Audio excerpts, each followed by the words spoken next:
Nuestro próximo invitado es Rafael Osijo Cabrices, editor jefe de Caracas Chronicles y 58. Así que bueno, Rafa, ahí está, apareció, desapareció. Lo tenemos en cámara. ¿Sí? Ahí está. Ok. Ya va, yo no lo estoy oyendo. Yo creo que estás en mute. Rafa, estás en mute. Estaba en mute, sí. Ahora sí. Ok. ¿Me oyen? Clásico. Tenía que Sí, claro. Eso tenía que pasar por lo menos una vez. Claro, es normal. Eso ni siquiera se Estás considera un en- problema técnico. Sí, hay que hacer franelas. Yo soy súper veguero con estas cosas. Pero bueno, Plomo, ¿cómo es la cosa? ¿De qué vamos a hablar? Yo quiero hablar, por ejemplo, de cómo se ve esta vaina al sur, al norte del paralelo 49. Ok, entonces vamos a hablar de cómo se ve las elecciones en Estados Unidos, lo que está pasando hoy o sea, es política internacional, pero de los vecinos de Estados Unidos. Exactamente. ¿Sabes? Como ya más o menos Chris nos comentó un poquito su visión con respecto a cómo lo ve México. Pero sí, nos interesa entender un poco cómo está pasando, cómo lo están viendo cómo lo están viendo desde afuera. Y qué están esperando que suceda. Sí, porque yo estoy en Canadá, estoy a menos de 2 horas de la frontera con Vermont, aquí en Montreal. Pero estoy en un país que mucha gente tiende a confundir con Estados Unidos, aunque es muy distinto. Un país que es más extenso de Estados Unidos, pero que tiene prácticamente una 10ª parte de su población. Y que tiene la frontera más grande con Estados Unidos. De hecho, es la frontera pacífica más grande que existe en el mundo. O sea, nosotros tenemos frontera con Estados Unidos por toda la masa continental y con Alaska, así que es una frontera gigantesca. Enorme, sí. Y 1/3 de los estados de Estados Unidos tienen a Canadá como su principal socio comercial. Wow. Una relación imposible de evadir. Sí. Imposible de evadir. Antes de la pandemia, 400.000 personas cruzaban las fronteras terrestres cada día entre Canadá y Estados Unidos. O sea, esto es una relación tan intensa como si San Antonio del Táchira tuviera miles y miles y miles y miles de kilómetros de extensión. Y bueno, hay toda una larga historia entre Canadá y Estados Unidos que se remonta a la guerra de 1812. Aquí hay pueblos fundados por gente que se vino cuando empezó la American Revolution, y como esto era British North America, se vinieron para acá, etcétera, ¿no? Pero el hablar de la relación de Canadá con Estados Unidos durante Trump es hablar de la relación de Trump con el mundo y de Estados Unidos con el mundo durante Trump, que es algo de lo que está en juego en este momento, esta noche o estos días. Esta elección no es solamente importantísima para Estados Unidos, es importantísima para el mundo. Empiezo por el caso canadiense y me extiendo desde aquí. Hasta Bush Jr., hasta que ganó Bush Jr. en 2001, durante 60 años, la primera visita oficial al exterior que hacía cualquier nuevo presidente en Estados Unidos era Canadá. Bush Jr. rompió esa tradición, que luego restableció Barack Obama, yendo primero a México que a Canadá, Bush Jr. Okay. En el caso de Trump solo ha pisado Canadá como presidente durante unas horas, cuando vino a la cumbre del G7 en Charlevoix en 2018, aquí en Quebec. Y fue una cumbre, bueno, terrible, porque él supuestamente hizo unos acuerdos y tal, y luego, bueno, el resto de los miembros del G7 acordaron otra cosa, y desde el Air Force One, Trump empezó a tuitear y a insultar a Trudeau, de decir que era weak, y que era desleal, y que era mentiroso, etc. Y de hecho Trump se desdijo del comunicado que había firmado. Entonces, bueno, eso les da una idea. Sí. O sea, mientras Obama es amigo personal de Justin Trudeau, y Obama aquí es súper querido, e igual Michelle, Trump, bueno, solo estaba en Canadá para una cumbre del G7 y en esas circunstancias. Pero no solamente eso. Ustedes no sé si hablaron del tema del Tratado libre comercio de América del Norte. Eso para Estados Unidos no es tan importante, porque México y Canadá es importantísimo. Aquí hubo que renegociar, fajarse a renegociar con Trump, que trata a Canadá totalmente como un bully. Es como un bully en el colegio. Es como Beef en Back to the Future. Es igualito. Y bueno, Canadá se ha tenido que organizar, pues, porque Canadá depende de Estados Unidos y es muchísimo lo que nosotros consumimos de Estados Unidos. O sea, las frambuesas que me comí esta mañana vienen de Florida o de California. Y es muchísimo lo que Estados Unidos consume de Canadá. O sea, gran parte de la energía que consume Estados Unidos es de Canadá. La principal fuente de importación de energía eléctrica o de petróleo que tiene Estados Unidos es Canadá. Entonces es una relación inmensamente importante para los dos. Y Trump ha tratado a Canadá como un Trump. Entonces, ha sido todo un rollo, pero Canadá se ha defendido, por ejemplo, creando un equipo que se llama Team Canada, que hace visitas y que ha ido ahí paseando a Trump. Y han hecho una enorme red de contactos con gobernadores locales de ambos partidos, con congresistas, con instituciones en Estados Unidos, con las empresas privadas, para defender los estados canadienses, los intereses canadienses y la relación entre ambos países. Y bueno, es un ejemplo de cómo este país se ha ido defendiendo de cómo Trump alteró una relación de décadas, cómo desinstitucionalizó esa relación y cómo impuso una conducta de bullying, no de hombre de negocios que está pensando que actuaría con la lógica, por ejemplo, de un Sebastián Piñera, de un presidente que viene del mundo de los negocios, sino, bueno, como un bully de bachillerato.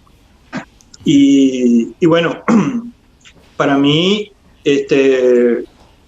y para mucha otra gente, lo que se juega hoy es que, bueno, Estados Unidos, si elige a Biden, que no va a ser ningún milagro en nada, creo yo, devolvería a Estados Unidos un poquito al camino del multilateralismo y de la cooperación.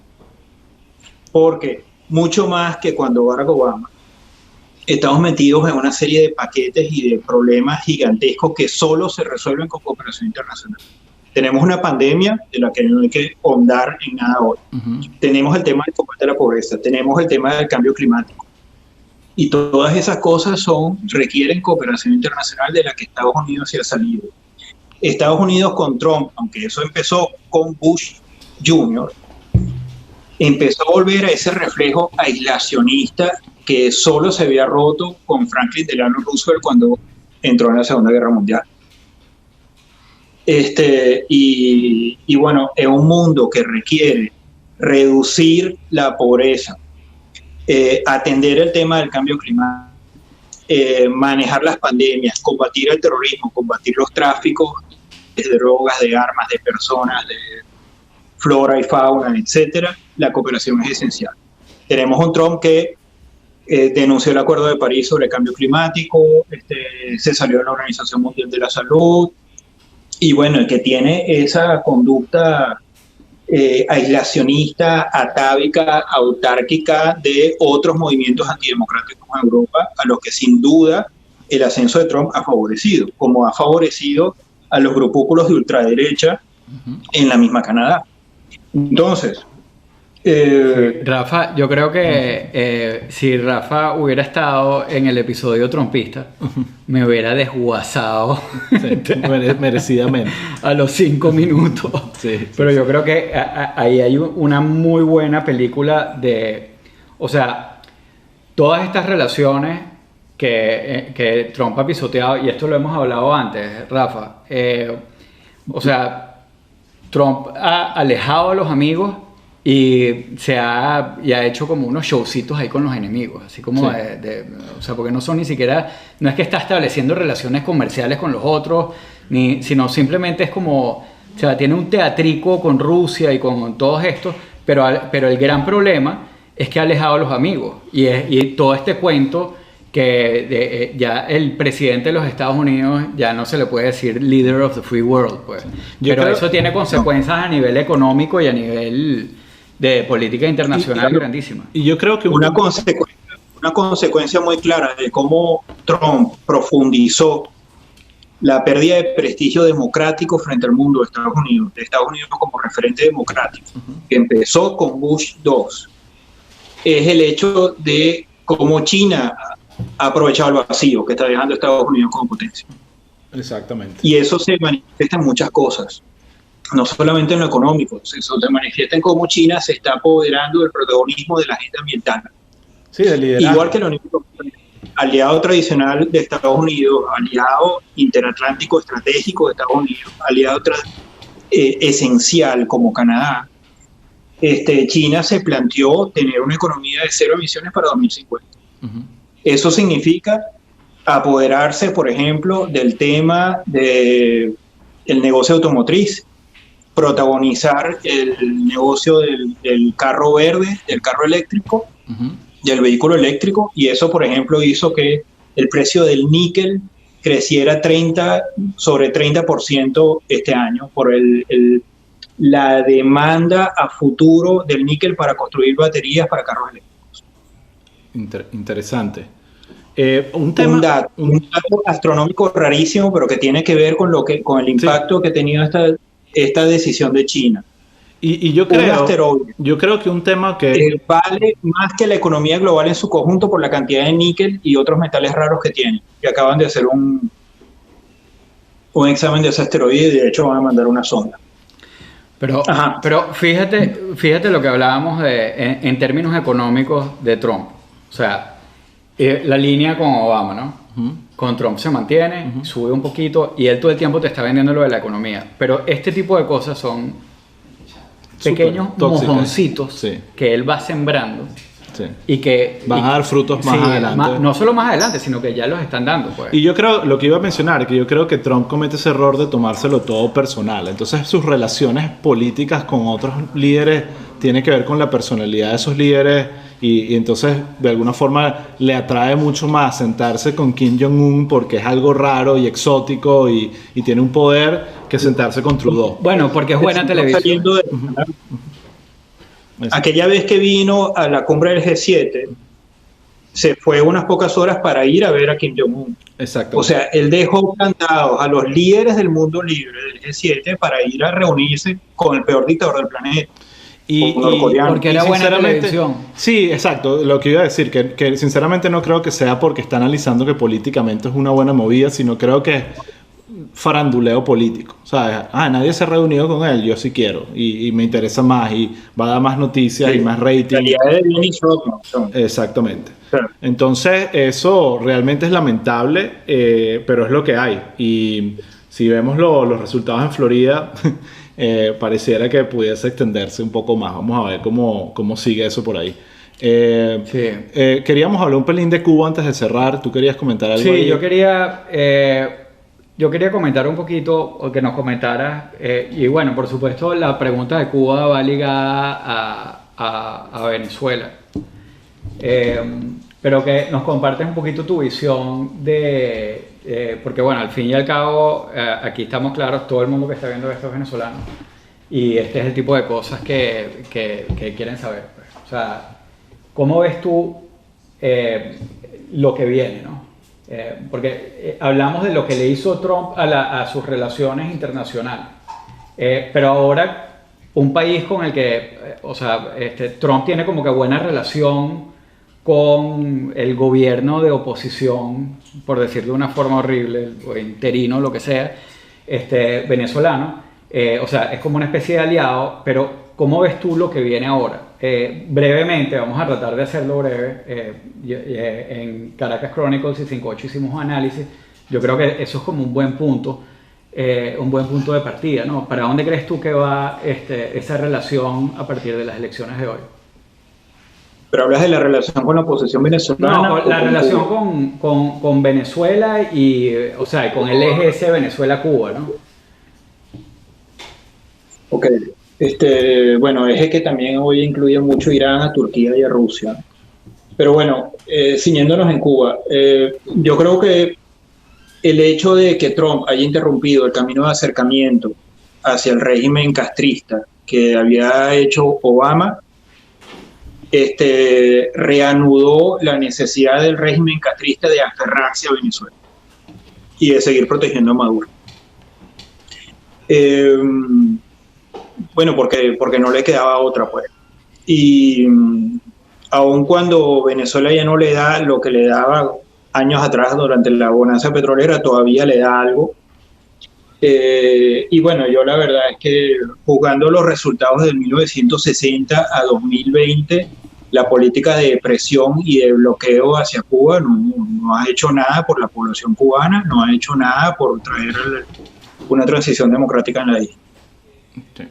Bueno, que es un asunto sumamente complejo, pero sí creo que puede ser mucho más productivo para los cubanos y para los venezolanos tener algún tipo de diálogo con la dictadura castrista y por lo menos hacer que las condiciones materiales, no las condiciones políticas porque eso es otro asunto, pero las condiciones materiales en Cuba mejoren para que Cuba no necesite tanto defender a Maduro.